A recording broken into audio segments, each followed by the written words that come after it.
안녕하세요. 얼마 전에 출산 후 이혼까지 하게 된 30대 중반의 싱글맘입니다. 이렇게 사연글을 쓰게 된 이유는 정말 기가 막히고도 어이없는 인간들 때문인데요. 전 남편과 전 시댁의 만행을 한번 들어보시겠어요? 저는 가게를 운영하는 자영업자였어요. 어릴 때부터 공부에는 그다지 소질이 없었고 그 탓에 빠르게 다른 길을 모색했죠.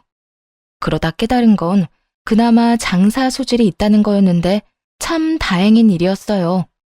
사실 대학도 굳이 나올 생각이 없었는데 그래도 다들 대학은 다니지 않느냐는 부모님 말에 결국 대학을 진학했고 공부와 일을 병행했죠. 그렇게 자리를 잡아갈 때쯤 지금의 남편을 만났어요. 남편은 평범한 회사원이었지만 집이 좀 유명했어요. 동네에서 유명한 고깃집 아들이었거든요. 그 집은 장사가 잘 되는 걸로 유명했죠. 남편과 사귀고 결혼까지 하게 됐을 때 시모는 저를 무척이나 마음에 들어 했어요. 그래서 항상 칭찬 어린 말들을 많이 해줬죠. 아유, 어쩜 애가 요즘 애들 같지 않고 이렇게 착해? 어른 생각하는 마음도 깊고 네가 우리 집 며느리라서 너무 좋단다. 앞으로도 내가 친딸처럼 여기며 잘해줄게. 시모의 말에 항상 고마웠죠. 친정 부모님 집에서 함께 만날 때도 시모의 얼굴은 싱글벙글이었어요.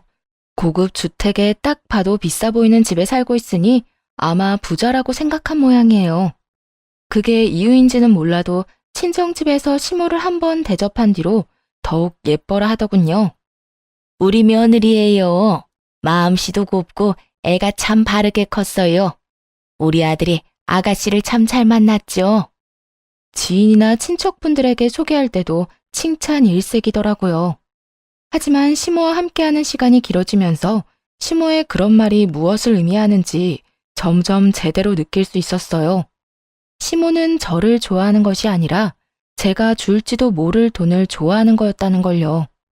하지만 이걸 깨달았을 때는 이미 결혼한 이후였고 시모도 처음에는 그리 과한 요구를 하지 않았으니 그저 이해하려고 노력했네요. 하지만 시모가 돈을 밝히는 정도는 생각보다 대단했어요. 저와 남편이 버는 돈은 비슷했는데 그 당시 친정으로부터 용돈을 따로 받고 있었거든요. 유일한 외동딸인데다가 부모님 두 분 모두 저에 대한 걱정이 많으셔서 이렇게 다 크고 결혼한 뒤에도 용돈을 따로 주시더라고요. 그 사실을 안 시모가 굉장히 좋아하더군요. 물론 처음에는 시모의 마음을 얻고 싶으니 선물을 종종 준비하긴 했어요. 어느 정도 값이 나가는 걸로요. 그런데 그걸 계속 바랄 줄은 미처 몰랐던 거죠. 알게 된 건 결혼 후 두 번째 명절부터 그런 시모의 바람이 눈에 띄게 드러나서였고요. 너 요즘 너무 돈 아끼는 거 아니니? 아니, 시댁에 오면서 왜 그딴 물건들만 갖고 오는 거니? 넌 내가 그런 싸구려 물건을 좋아할 줄 알고 가지고 온 거야? 시모가 큰 가게를 하고 있어서 돈을 잘 번다는 건 익히 알고 있었지만 그렇게나 비싼 걸 밝히는지는 그때 처음으로 알게 됐네요.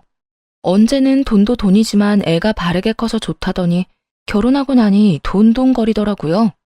뻔뻔하게 자기네들 집안 사정은 생각지도 않고 계속 꼽을 주지 뭐예요. 넌 집에 돈도 많은 애가 이 정도도 못 해와? 어머님, 어떤 걸 원하시는데요? 나는 얼마 전에 새로 나온 그 명품 브랜드 지갑이 좋아. 이딴 거 싹 다 치우고 그거 가져와. 그럼 내가 받아줄게. 가격도 가격이지만 이미 산 선물들을 쓸모없게 만드는 시모를 보며 이를 갈았죠. 저희 부부 돈을 마치 제 돈처럼 여기는 시모에게 한 방 먹여주고 싶은 기분이었어요. 알겠어요, 어머님. 원하는 대로 그거 사드릴게요. 그렇게 말하면서 앞에 있는 용돈과 선물은 도로 챙겼어요. 가져온 용돈과 선물을 바리바리 넣고 있자 시모가 묻더라고요. 너 지금 뭐 하니? 그건 왜 다시 넣어? 어머님, 그 지갑만 있으면 이거 다 필요 없으시다면서요. 용돈이랑 선물은 도로 가져가게요. 선물이며 용돈이며 왜 줬다가 뺐니? 한 번 주기로 했으면 이제 내 거지. 어른들한테 장난치는 거야? 장난이 아니라 어머님이 방금 그렇게 말씀하셨잖아요. 그리고 그 지갑 가격이 꽤 돼서 오늘 가져온 건 친정에 주는 게 좋을 것 같아서요. 그렇게 말하자 시모는 팍 인상을 쓰더니 고함을 지르기 시작하더군요. 야, 누가 필요 없대? 너 진짜 센스도 없고 눈치도 없구나. 네가 나를 조금도 생각하지 않으니 이런 푼돈으로 장난치는 거겠지. 푼돈치고는 금액이 과하다고 생각하지 않나요? 선물과 용돈까지 합하면 100만 원이 훌쩍 넘는데 그걸 보고 푼돈이라뇨. 그렇다고 저희 집이 엄청 잘 사는 것도 아니에요. 그저 생활에 곤란하지 않을 정도로 돈을 가지고 있는 것일 뿐이고요. 부모님이 살고 있는 커다란 주택도 부모님이 마련하신 집이 아니라 조부모님 집이었던 거였고요. 그런데 시모는 마치 제가 엄청난 부자인 것처럼 이것저것 요구를 하더라고요. 정말 그 정도 부자였으면 그런 거 해주고도 돈 아까운 줄 모르겠죠. 근데 전 평범한 자영업자이고 남들과 똑같이 돈 벌어서 제 돈으로 선물을 드리는 건데 이런 식으로 나오니 정말 화가 나더군요. 그래서 싸늘하게 식은 표정으로 남편에게 말했어요. 여보, 당신도 그 푼돈으로 우리 엄마한테 지갑 하나 사드려. 똑같은 걸로. 별거 아니지? 어머님이 푼돈이라잖아. 그 정도 푼돈도 없다고 하진 않겠지? 이 말에 남편은 당황한 듯 쳐다봤어요. 저야 태연한 표정이었죠. 그런데 시모가 남편 대신 엄청 화를 내더라고요. 얘, 너 점점 갈수록 웃긴다. 네가 뭔데 우리 아들한테 그런 걸 시키니? 그리고 그런 것 다 성의야, 성의. 너희 친정에서 잘해줬으면 우리 아들도 어련히 해줬겠지. 왜 그런 걸 강요해? 강요는 어머님이 하셨죠. 성의가 중요하다고 하실 거면 어머님 아들이야말로 저희 친정집에 그 푼돈보다는 훨씬 더 많이 성의를 보여줘야죠. 매달 받아 쓰는 용돈도 생활비로 다 나가는데 그렇지 않나요?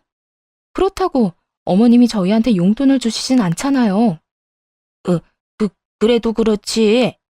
그런 걸 남편한테 다 떠넘기면 어떡하니? 너는 생각이 있는 거야, 없는 거야? 그리고 집도 잘 사는 애가 그 정도 돈 가지고 왜 이렇게 발끈하는 거야? 어머님이 모르시나 본데 저희 돈 따로 각출해서 양가 부모님 용돈도 드리고 선물도 사드려요. 근데 어머님 덕분에 저희 명절에 매번 나가는 돈 규모가 커졌거든요. 그게 무슨 말이야? 네 돈으로 우리한테 이런 거 해주는 거 아니었어? 제가 그런 큰 돈이 어디 나서 해주겠어요. 어머님한테 이렇게 해드리는 것도 친정에 해드리는 거 줄여서 해드리는 거예요.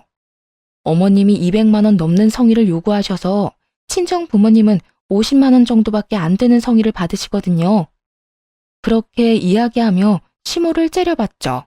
좋게 보고 싶어도 도무지 안 되더라고요. 이야기를 할수록 더 열받는 건 남편 놈이 지 엄마 말릴 생각은 안 하고 그저 태평하게 구경이나 하고 있다는 것이었어요. 그러다 남편에게 친정엄마에게 명품 지갑을 사주라고 하니 그제서야 당황해서 허둥대는 꼴이란 그저 웃기더라고요. 이게 성의를 보이는 용돈이 맞나요? 매달 100만 원씩 용돈 주시는 친정에는 50만 원 주고 마는데 어머님은 아무것도 안 해주시면서 200만 원 넘게 받아가시잖아요. 그래놓고 원하는 선물을 지정하시기까지. 그렇게 이야기하자 시모가 입을 꾹 다물더군요. 하긴 분리할 땐 묵비권이 최고 아니겠어요?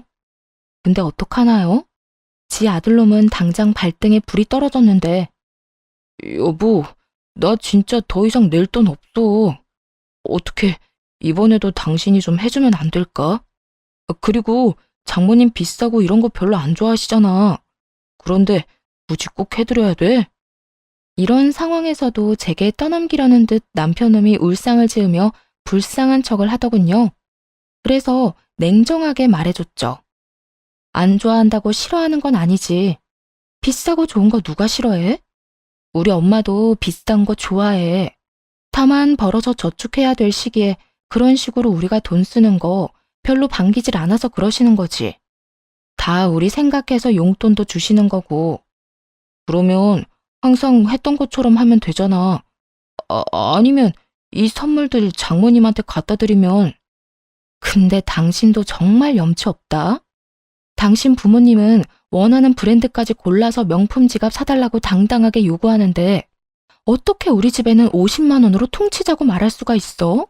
한두 번도 아니고. 내가 언제 퉁치자고 했어?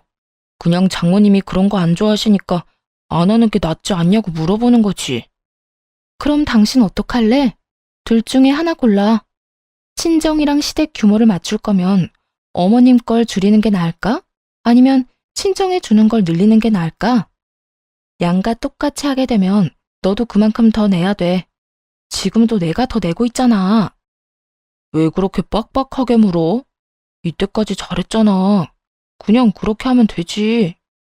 그렇게 할 수 없도록 어머님이 말씀하시잖아. 여태껏 뭐 들었어? 이해가 안 돼? 아니면 내가 여기까지 이 사태를 끌고 왔다고 말하고 싶은 거야? 아니지. 너희 어머님이 갑자기 명품 요구해서 여기까지 온 거잖아. 저를 탓하려는 듯 입을 삐죽이는 남편놈을 보고 열이 받아서 시모를 뚫어져라 쳐다보며 말했죠. 아들은 그 푼돈이 없어서 아끼려고 이렇게 아등바등인데 어머님은 며느리 돈이라는 생각에 참 쉽게 쓰셨나 보네요.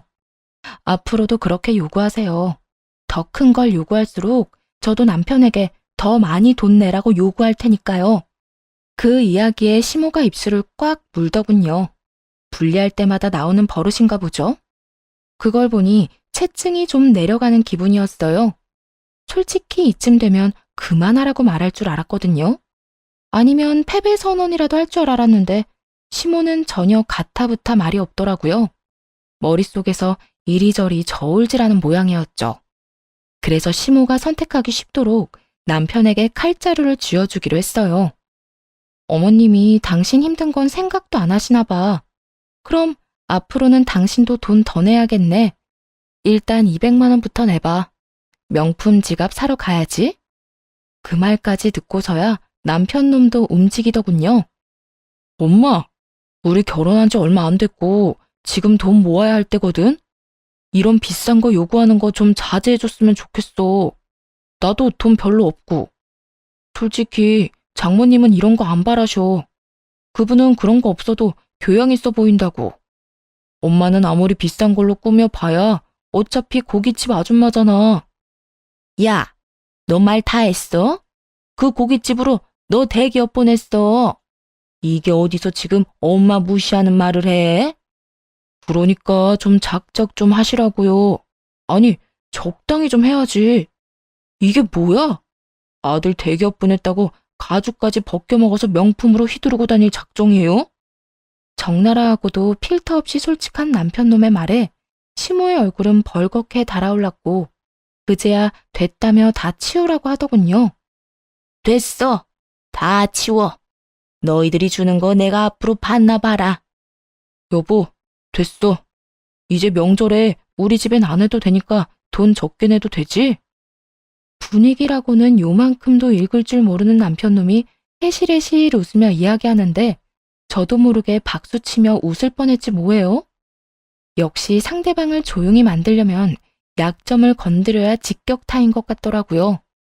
눈치는 더럽게 없고 별 생각도 없는 남편놈 덕에 그 뒤로 시모의 돈 요구는 확실히 줄었어요. 그렇지만 순환이 이대로 끝난 건 아니었어요. 오히려 한층 더 어둡고 짜증나는 식으로 진행됐죠. 시모와 그 사건이 있은 후에 임신했다는 사실을 알게 됐거든요. 빨리 시부모에게 이야기하고 싶었지만 얼마 전 그리 좋은 분위기가 아니었다 보니 바로 오픈하지 못했죠. 친정에는 이 좋은 소식을 먼저 전해드렸고요. 엄마, 나 이제 곧 엄마 돼. 우리 애기 이제 8주야. 뭐? 정말? 잘 됐다. 이렇게 빨리 애가 생기다니. 엄마가 너무 느긋하게 생각하고 있었나 보네. 조리는 친정에서 할 거지? 엄마 힘들게 어떻게 그래. 자주 애기 데리고 갈 테니까 조리는 조리원에서 할게요. 너무 서운해하지 말고. 다 엄마 생각해서 하는 말이야. 내 맘 알죠? 친정엄마는 몸이 많이 약한 분이세요. 만성적인 무릎 통증이며 혈액순환 장애로 고생하시는데 그런 어머니에게 산후조리라는 힘든 일을 시킬 수는 없었죠. 하지만 만약 그때로 돌아가서 고를 수만 있다면 고민 없이 어머니를 택할 거예요. 이런 일들이 벌어질 줄 알았다면요. 이때 친정엄마는 서운해하면서도 축하한다고 인사해줬어요. 그런데 그날 이후로 친정이 부산스러워지더라고요. 이사 준비를 한다고요. 깜짝 놀랐죠. 그 주택에서 부모님이 계속 살 줄 알았거든요. 어디 마음에 안 드는 게 있거나 관리하기 힘들었나 보다 하는 생각을 했죠. 친정엄마가 그 집 관리하기 힘들다고 말한 적이 몇 번 있었으니까요. 차라리 같은 평수라면 아파트로 가고 싶다고요.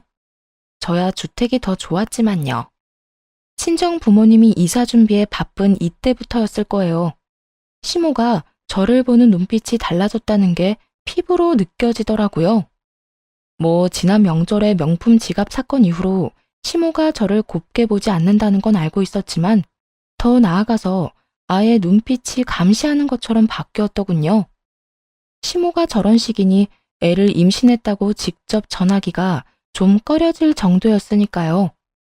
그 소식을 남편에게 말해달라고 부탁했을 정도면 말 다 한 거 아닌가요? 남편은 정말 아무 생각 없이 시댁에 가서 임신 소식을 전하고 왔더라고요.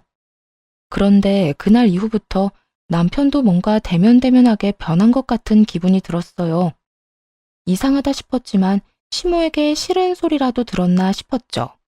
그런 일이 한두 번도 아니었고 그 당시 신경 쓸 건 그거 하나뿐만이 아니었거든요. 친정에 임신한 걸 밝히고 한 달쯤 뒤에 친정엄마가 잠깐 보자며 저를 부르는 일이 있었어요. 호텔 레스토랑이었는데 약속 시간 맞춰 나갔죠. 그런데 그 자리에는 부모님 말고도 웬 남자 하나가 있더라고요. 딸, 인사해.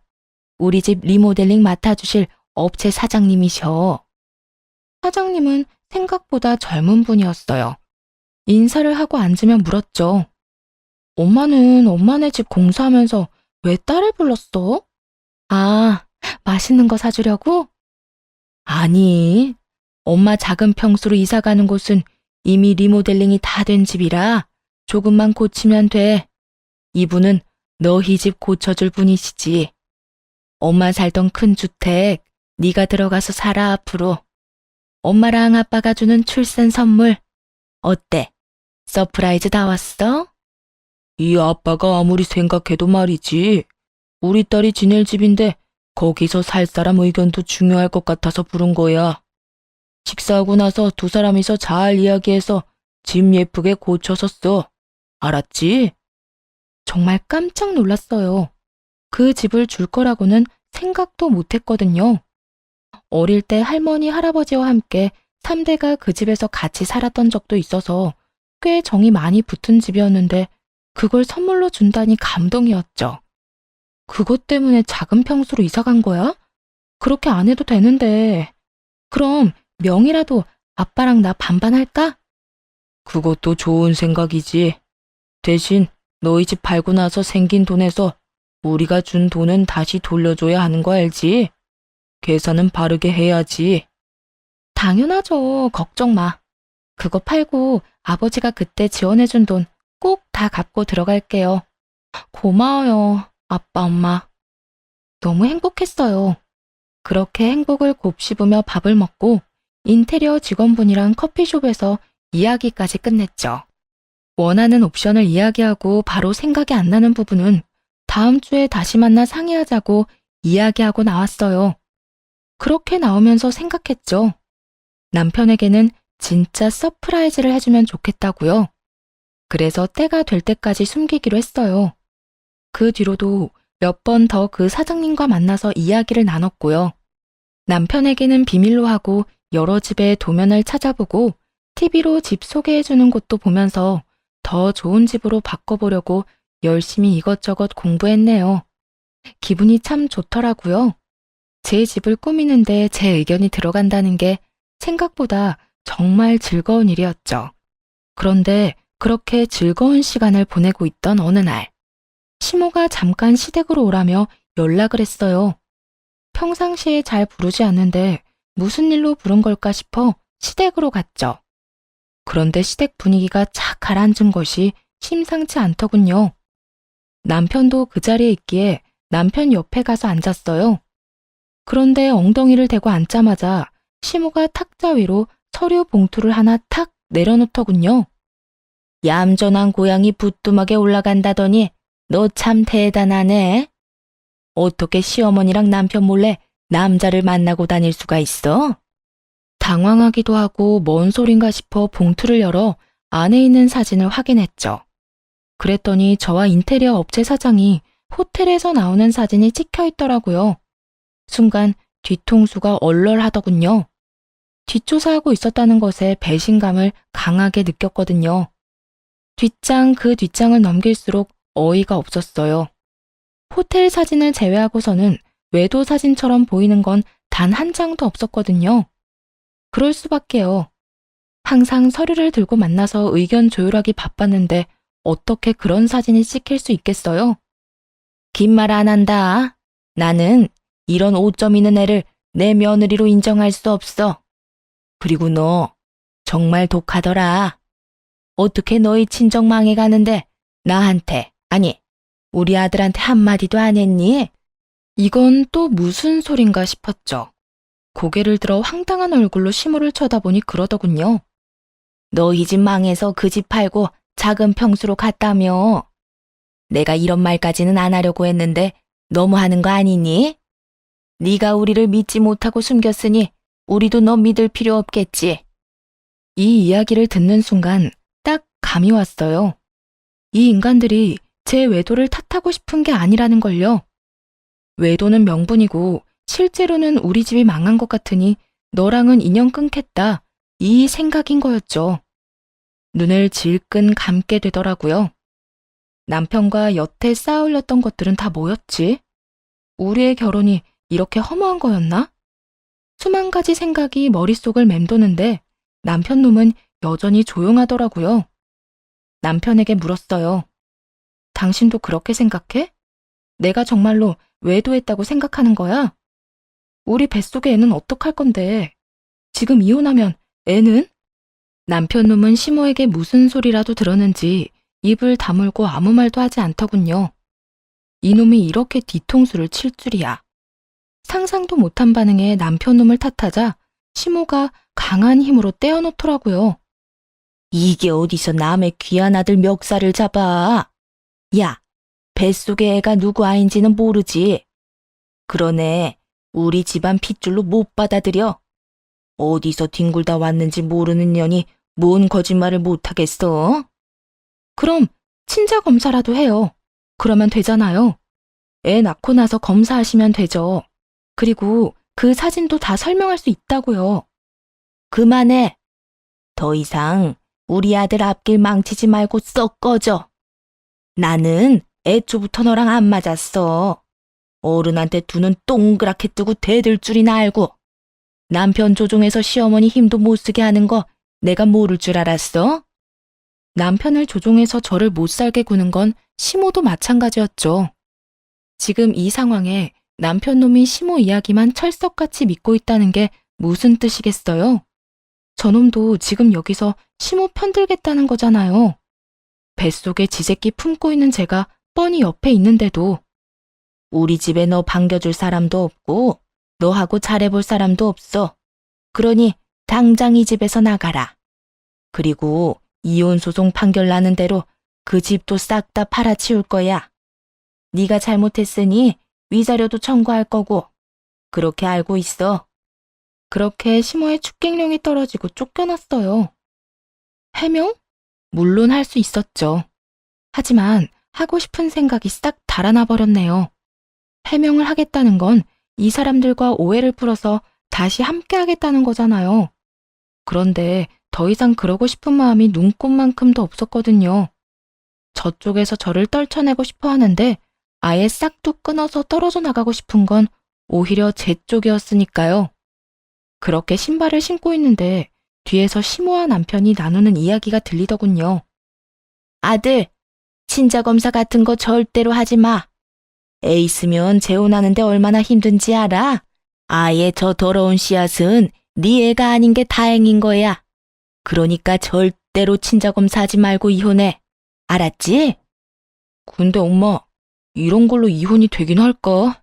그리고 법원에서 친자검사하라고 하면 어떡해.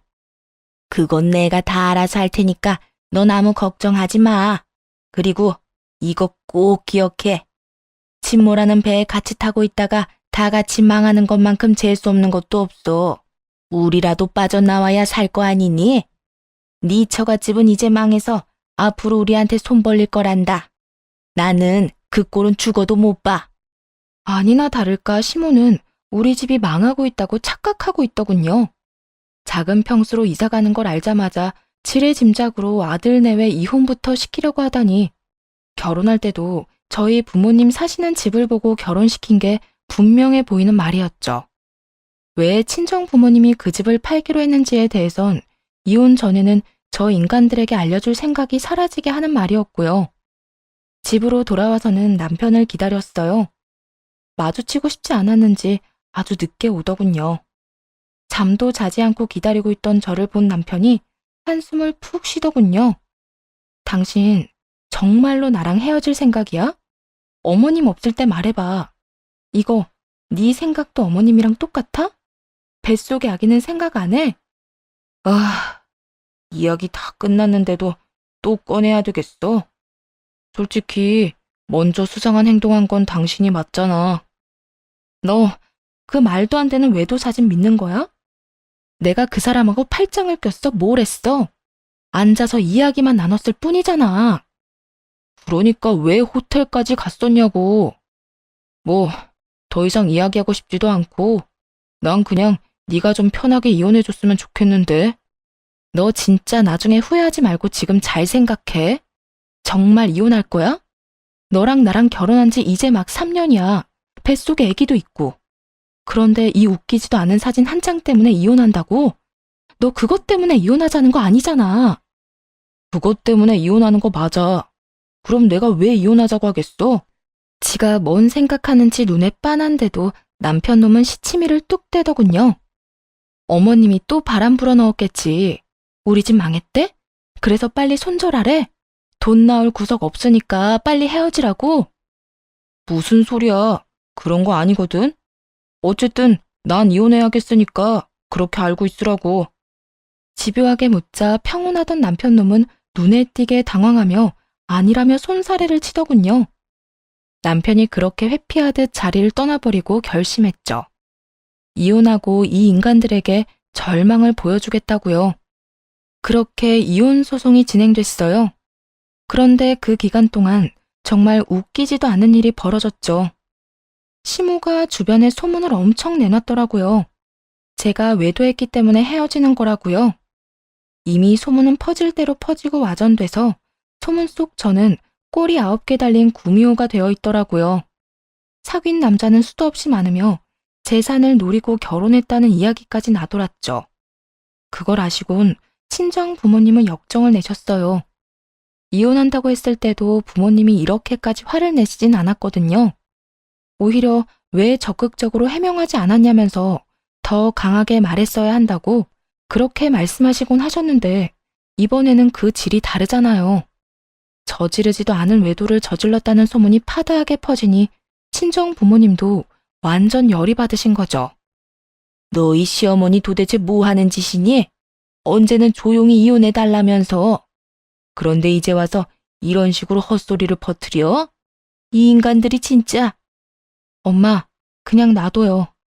이혼하면서 자기들이 무슨 짓을 저질렀는지 똑똑히 알려주면 되니까. 근데 엄마한테 부탁할 거 있는데 들어줄 수 있어요? 무슨 부탁? 네가 원하는 건 엄마가 다 들어줄게. 우리 딸 홀몸도 아닌데 출산 준비에 이혼 준비까지.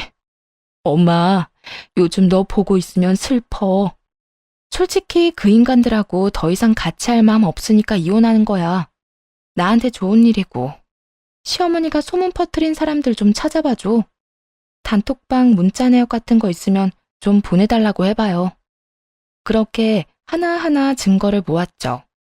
이혼이 시작되자 시모와 남편은 호텔 사진 한 장으로 저를 불륜녀로 만들었더군요. 그렇지만 당연하게도 제 핸드폰 내역에는 그 사람과의 어떠한 외도 증거도 나오지 않았고, 사진도 호텔에서 찍힌 그 사진 딱 한 장 가지고는 외도가 증명되지 않았어요. 시모와 변호사에게 톡톡히 말했죠. 그 사람은 저희 친정 부모님 집 리모델링 해준 업체 사장님이세요. 친정엄마가 만나서 조율하기 힘들어서 제가 직접 만나 의견 조율하고 집 리모델링에 참여했고요. 그러면서 시모가 찍은 사진 몇 장 중에 설계도가 비춰진 부분을 확대해서 증거로 보여줬어요. 저희가 만날 때마다 탁자 위에 펼쳐놓은 건 집 설계도면이고요. 호텔에서 찍힌 것도 레스토랑에서 부모님과 함께 있던 거 확인 다 됐는데도 저를 모함만 해요. 유책 배우자는 제가 아니라 남편과 시댁이죠. 없는 죄를 만들어 이혼시키려고 하니까요. 결국 제 외도는 증거 불충분으로 받아들여지지 않았지만 남편 놈과 시모는 수긍하지 않았어요. 그리고 이내 제 뱃속의 아이가 자기 아이가 아니라며 친권과 양육권까지 포기하겠다고 말하더군요. 나는 친권, 양육권 다 필요 없어. 그리고 그 뱃속의 아이가 내 아이가 아니라고 확신해. 나는 외도로 낳은 아이를 내 아이라고 인정 못해. 당연히 변호사들은 당황했죠. 혼인 기간 중에 낳은 아이는 본래 남편의 자식으로 인정이 되거든요. 근데 남편이 그걸 부정하고 있는 데다가 아이가 태어나지도 않아서 친자 검사를 할 수도 없는 상황이었어요. 그래서 이렇게 말했어요. 네 자식이 아니라고 생각한다면 그렇게 생각해. 나도 이 아이 당신 자식이 아니고 내 자식으로 키울 거니까. 여기서 두 번 다시 아이에 대해 어떠한 권리도 주장하지 않겠다고 맹세해. 법적으로 아이에 관한 걸 모두 포기한다고 하라고. 변호사는 애를 출산하고 나서 이혼하는 게 좋겠다고 했어요. 임신 중에 소송하면 친권과 양육권을 다투지 않는다고요. 그 바람대로인지 아이는 소송 중에 세상 밖으로 나왔네요. 시모와 남편 놈은 애를 보지도 않았죠. 어차피 이혼 소송을 하며 친권과 양육권도 가져오기로 생각했으니 상관없었지만요. 남편 놈의 면접 교섭권을 포기하라고 했고 대신 남편 놈은 양육비를 지급하지 않겠다고 했죠. 저도 그 사항에 합의했어요. 어차피 저 인간 자식으로 키울 생각도 없었고 재혼이라도 하면 친양자로 입양하는 방법을 써서라도 남편과 아이 관계를 완전히 끊어내게 만들 생각이었거든요. 그리고 남편은 그 모든 권리를 포기하기로 합의했고요. 한 줌의 후회도 없어 보이더라고요. 그렇게 이혼 소송이 끝나고 리모델링도 완성됐어요. 친권과 양육권에 대해서도 판결이 나왔죠. 남편은 친권, 양육권을 포기했고 제가 다 받아가는 것으로요. 애를 포기하면서 면접 교섭권까지 포기하더군요. 애 보러 오라는 말도 하지 말라는 뜻처럼 느껴져 기분이 굉장히 더러웠어요. 그리고 판결 난 날 바로 짐을 쌌어요. 리모델링이 된 집으로 들어가기로 했거든요. 시모는 제가 진짜로 나가는 건지 쓸데없는 물건을 가지고 가진 않는지 확인하려는 듯 제 옆을 서성거리더라고요. 결혼한 지 3년 만에 이혼하는 거라 가전이나 가구며 다 새 거였어요. 그래서 그건 다 가지고 가기로 했죠. 혼수는 제가 다 해왔거든요. 그렇게 이 사업체 사장님이 오셔서 집 주소를 한 번 더 확인할 때였어요. 시모가 옆에서 그 집 주소를 듣고 있다가 의아한 듯 그러더군요. 그 집 너희 친정엄마 집 아니었니? 근데 왜 네가 그 집으로 들어가?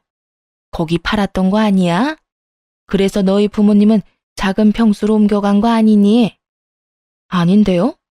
저희 부모님이 출산 선물로 리모델링해서 주기로 한 거예요. 출산에 맞춰서 청소까지 끝나서 들어가는 거고요. 이혼했으니 이제 저랑 애랑 둘이서 살겠죠. 뭐? 너희 집 망한 게 아니었어? 넌 그런 걸 왜 말 안 했어?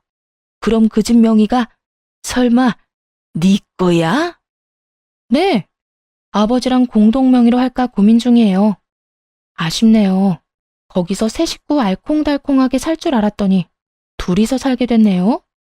같이 살 사람이라도 빨리 구해봐야겠어요. 그렇게 말하고 있는데 시모가 부들부들 떨더군요. 남편 놈도 떨떠름한 표정으로 저를 쳐다보고 있었어요. 그 집을 너 혼자 쓴다고? 그럼 내가 왜 그 집까지 해가면서 그럴 리가 없어. 내가 왜 너랑 우리 아들 이혼을 시켰는데? 제 외도 때문 아니었어요? 하긴 그것도 사실이 아니었으니까요. 그냥 이혼시킬 명분이 필요했던 거잖아요. 아, 그 건은 명예훼손으로 소송 들어갈 거니까 그렇게 알고 있으세요. 명예훼손이라니?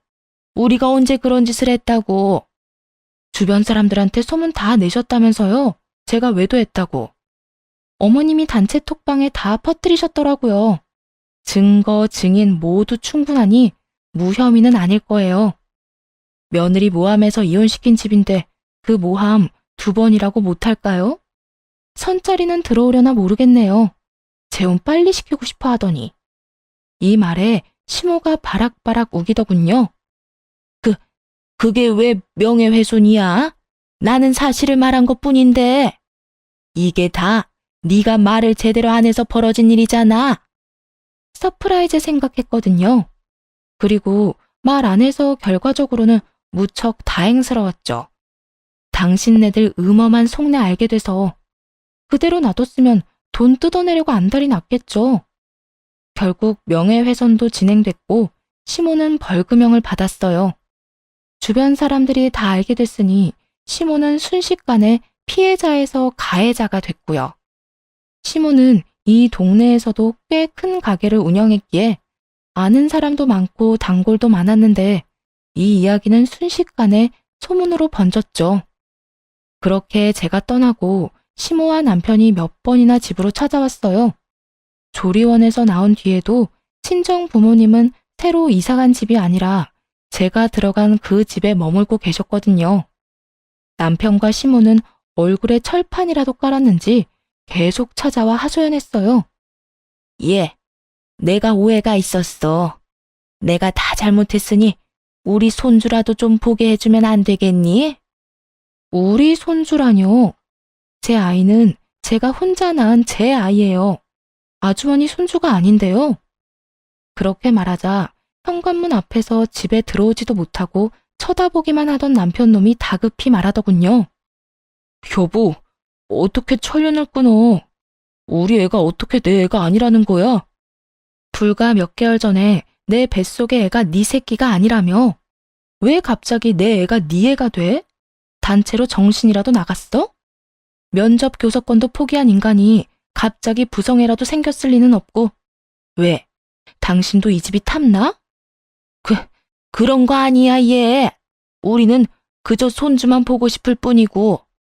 그때 친정어머니가 애를 안방에 재워놓고 나오시면서 말했어요. 누가 손주야? 우리 손주가 왜 그쪽 손주인데? 우리 집 망한 줄 알고 인연 끊으려고 애도 자기 핏줄 아니라더니 왜? 우리가 안 망했으니까 애 이용해서 다시 인연이라도 이어볼 생각이야? 아이고, 사부인. 우리가 그런 생각으로 온 거 절대 아니에요. 사부인은 무슨 사부인? 그렇게 부르지 마. 그럼 이 집이 탐나서 왔겠네. 속이 하도 투명해서 잘 보여. 우리는 이제 그쪽 집에 줄 거 하나도 없으니까 찾아오지 마세요. 우리는 이혼하면서 그쪽 집안이랑은 상종도 안 하기로 했으니까. 사부인, 그러지 마시고 애기 친자 검사라도 해서 애 아빠가 우리 아들인 거 밝혀야죠. 지금 다들 오해하고 있을 텐데. 시모가 그렇게 이야기하자 친정엄마가 한 번 더 열이 뻗쳤는지 시모에게 소리를 버럭 질렀어요. 그 오해를 누가 먼저 만들어서 퍼뜨렸는데? 지금 생각해도 속에 천불이 나는데 친자 검사? 당신들 핏줄인 거 증명할 생각 없어. 어떻게든 인연 만들어 놓으려고 하는 게 눈에 보이니 열받더군요. 뱃속의 애가 남편 애라고 할 때는 친자 검사 하지도 말라며 어떻게든 영 끊어내려고 했던 인간들이 이제 와서 친자 검사를 하자고요. 손주를 이용해서 무슨 짓을 할 줄 알고. 여보, 우리 애가 아직 어리잖아. 혼외자 딱지 달고 살게 하는 게 얼마나 잔인해. 그냥 우리끼리 다시 합쳐서 살면 될 일이야. 이렇게 쉬운 일을 왜 둘러가려고. 네가 네 입으로 변호사 앞에서 네 자식이 아니라고 말하지 않았어? 이 한 입으로 두 말하는 놈아. 넌 사람 새끼가 아니라 멍멍이 새끼야. 친자 검사? 절대 안 해줘. 앞으로 다른 사람 만나서 재혼하면 그 사람을 아빠로 만들어줄 거야. 이 말에 심오한 남편 놈이 아주 사색이 되더군요. 너무 강경해 보였는지 일단은 피할 생각인 듯 다음에 오겠다며 쫓기듯 밖으로 나갔죠. 친정엄마는 그 사람들 나가자 소금을 들고 와서 밖으로 휙휙 뿌리고는 큰 소리로 소리를 꽥 질렀어요. 다 들으라는 식으로 말이죠. 재수가 없으려니까 별 미친 것들이 집에 들어오고 난리야. 그러고는 집에 들어오며 그러더군요. 그 인간들 내가 가만둘 것 같아? 가만히 이대로 끝내고 조용히 지나갔으면 몰라도 집에 와서 이런 짓까지 저지른 건 용서 못해. 누가 이기나 보자. 친정 부모님은 이걸로 끝낼 생각이 없으신 모양이더군요. 저도 마찬가지였지만요. 제가 이혼하자마자 부모님은 새로 산 아파트부터 처분했어요. 부탁드렸거든요. 제 아들과 저와 함께 이 집에서 살아달라고요. 그 큰 주택에 아들과 저는 2층만 써도 상관없었고 혹시라도 재혼이라도 하게 되면 전 남편에게 받은 아파트 반값 금액이랑 위자료로 다시 집을 구해서 나가서 살면 되는 일이었기도 하고요. 그 전까지는 어떻게든 부모님과 함께 하고 싶었어요. 그걸 알고 부모님도 그 작은 평수의 아파트는 처분한 거죠. 그렇게 1년 반쯤 지나니 애를 키우는 재미가 있었어요. 그러다 아이를 어린이집에 맡기고 이래저래 생활하던 중 같은 어린이집에서 아이와 함께 출퇴근하는 한 남자와 알게 됐어요. 제 아이보다 딱 1살 많은 여자아이를 키우는 아버지였는데 출퇴근 시간이 비슷하다 보니 자주 마주치게 됐죠. 그리고 아이들 부모 참여 수업에서 그 사람도 저도 이혼하고 홀로 아이를 키우고 있다는 걸 알게 됐고요. 알면 알수록 참 좋은 사람이라고 생각했고 아이들도 친했기 때문에 그렇게 저희도 가까워졌죠. 아이를 홀로 키우는 싱글맘 싱글대디라 그런지 이야기가 다른 사람들보다는 좀 더 잘 통했고 일단 편안했어요. 제가 싱글맘이라고 하면 잘 이야기하다가도 멈칫하며 눈치를 보는 사람들이 많았거든요. 그러면 이야기에 제한이 생기게 되고 저도 그런 그룹은 빠지게 되고요. 그런데 이 사람과는 환경이 비슷하니 친해지게 되더군요. 그렇게 깊게 고민하고 생각한 끝에 그 사람과 재혼하게 됐네요. 서로의 사정에 대해 잘 알고 있으니 저도 그 사람도 거릴 것 없었죠. 그렇게 이혼한 지 3년 만에 새로운 사람과 새로운 만남을 하게 됐어요. 친정 부모님은 이 사람을 무척이나 마음에 들어 하셨어요. 싹싹하고 예의 바르고 처갓집에 잘한다고요. 재혼한 남편의 부모님은 일찍 돌아가셔서 시댁이라고 할 만한 것도 없었죠. 결혼 안 한 여동생만 있었거든요. 사실 시부모가 없다는 사실만으로 이렇게나 안심하는 저를 보며 아직도 그 인간들에게서 벗어나지 못했구나 하는 생각도 들었네요. 그리고 친정 부모님은 새로 가게를 하나 차리셨어요. 전 시모가 운영하던 가게 옆에다가요. 그것도 똑같은 고깃집으로 말이죠. 어머니가 생각보다 시모에게 갚고 싶은 게 많았던 모양이었어요. 저는 이제 제 인생을 찾아가고 있었는데 엄마에게는 여전히 현재 진행형이었던 거죠. 어느 날 전 시모와 마주쳤는데 그날은 재혼한 남편과 두 아이를 데리고 친정엄마 가게에 고기를 먹으러 간 날이었어요. 그런데 옆집인 전 시댁 가게는 아주 한산하더군요. 알고 보니 엄마가 가게 열고부터 그쪽 집으로는 사람 발길이 뚝 끊겼대요. 전 시모가 저를 발견하더니 와서 하소연하더군요. 얘, 너희 엄마 좀 말려봐. 이러다 우리 가게 완전 폐업하게 생겼어. 오픈한 건 그렇다 쳐. 그런데 그렇게 공격적으로 할인 행사를 하면 아니, 도대체 우리는 어떡하라는 거야? 저한테 말씀하셔도 제가 해드릴 수 있는 게 없어요.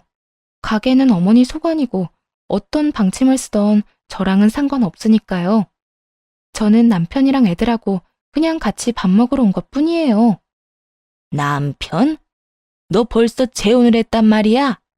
우리 아들은 지금 아무도 못 만나고 이혼남으로 혼자 지내고 있는데? 네, 참 좋은 사람이에요. 누구랑은 다르게 욕심도 없고 무엇보다 시부모님도 안 계시거든요. 제 아들도 자기 아들처럼 살뜰히 잘 보살피고요. 걔는 우리 손주야. 피는 못 속인다고. 그때 친정엄마가 나타나서는 시모에게 소리를 질렀어요. 누가 누구 손주야? 앞으로 그딴 헛소리 짓거리면 고소할 거야. 남의 딸 억울하게 흠집을 내놓고서는 이제 와서 우리 딸한테 뭘 부탁하는 거야? 염치가 있어? 나는 당신네들 망할 때까지 안 끝낼 거야. 친정엄마가 단단히 마음을 먹었더라고요. 그렇게 전 시모를 쫓아내고는 재혼한 남편, 아이들은 친정 부모님과 즐거운 시간을 가졌죠. 밥도 맛있게 먹고 사진도 찍고 즐겁게 놀았네요. 전 시모는 씁쓸한 표정으로 이쪽만 바라보고 있었고요. 하긴 얼마나 아깝겠어요. 이 모든 걸 자기들이 가지고 있을 수 있었을 텐데요. 아니, 그대로 뒀다면 다 자기들 것이었겠죠. 그런데 잘못된 선택으로 결국 스스로를 망하게 만들었으니 결국 전 시모는 몇 주 지나지 않아 가게를 폐업했더라고요. 엄마에게 물어봤어요. 근데 장사도 엄마보다 더 오래 해서 단골 손님도 많을 텐데 왜 폐업까지 하게 됐어? 그 정도로 안 되지 않아 보였는데. 저 가게 지탱해 준 게 어디 동네 손님뿐이겠어? 아는 지인들이며 단골들이며 다들 소문을 들었겠지. 장사라는 건 평판이 무엇보다 중요하다. 며느리 잘라내려고 외도했다며 누명 씌운 인간한테 사람들이 찾아갈 리 있어? 아, 그렇게 됐나? 그래. 소문의 주인공 두 사람이 같이 나란히 붙어 있는데 어딜 가겠어? 다 심리적으로 마음이 쓰이는 곳에 가게 돼 있어. 이미 저 인간은 명예훼손으로 벌금형까지 받았으니까 사람들이 은연중에 멀리하고 싶은 거겠지. 지가 다 뿌린 거야. 그렇게 전 시모의 가게는 또 쫓겨나듯 폐업하고 사라졌어요.